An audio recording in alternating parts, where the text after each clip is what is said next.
สาวพรมีรถเก๋งนั่งทำไมบ้านนี้ไม่มีอ่ะโอ้โหเจ็บจี๊ดเจ็บจี๊ดเจ็บจี๊ดเจ็บจี๊ดเลยอ่ะโอ้ยคนเฮาเขาบอกว่าแข้งเหือแข้งไผ่มันแข้งได้แต่แข้งบุญวาสนาเนี่ยเอาแข้งบ่ได้ดอกแล้วเอาแบบค่อยเนี่ยกับอาจารย์คิที่นี่ไปเทียบกับครอบครัวสาวพรมันก็เทียบบ่ได้แล้วเนาะผู้ใดที่รู้จักสาวพรนะสาวพรเป็นเน็ตไอดอลที่ดังว่าดังตลอดกาลเลยก็ยังนับถือเราว่าดังตลอดกาลดังมาแต่เซนแต่เลยพุ่นแหละดำเนินมาฮอตตอนนี้ก็ยังดังอยู่สาวพรนะสาวพรพิลาวัย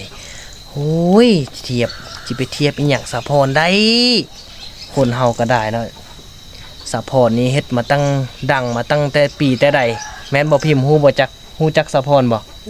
นี่สาวพรผู้ใดก็ฮู้จักคนลาวบ่ว่า FC ทางฝั่งลาวทางฝั่งไทยอันใดเขาจะฮู้จักหมดสาวพรแม่นบ่สาวพรไปทางใดแล้วสาวพรเฮา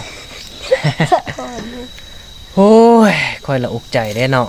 สิไปเทียบแบบนั้นเฮาก็เทียบบ่ได้แล้วสิเทียบใส่อันใดเรื่องความหังความมีความทุกข์ความยากนี่มันก็เทียบบ่ได้แล้วเนาะผู้ใดสิอยากทุกข์ผู้ใดสิอยากจนผู้ใดก็อยากรวยผู้ใดก็อยากมีเงินมีคำคือกันนั่นแหละ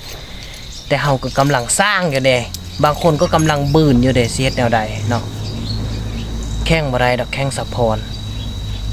มีแต่ชิแข่งเฟอร์รารี่เฮานี่กับสะพรนี่ได้อยู่อันนี้คือเฟอร์รารี่เนาะอาจารย์เกียรติเพิ่นมักแฮง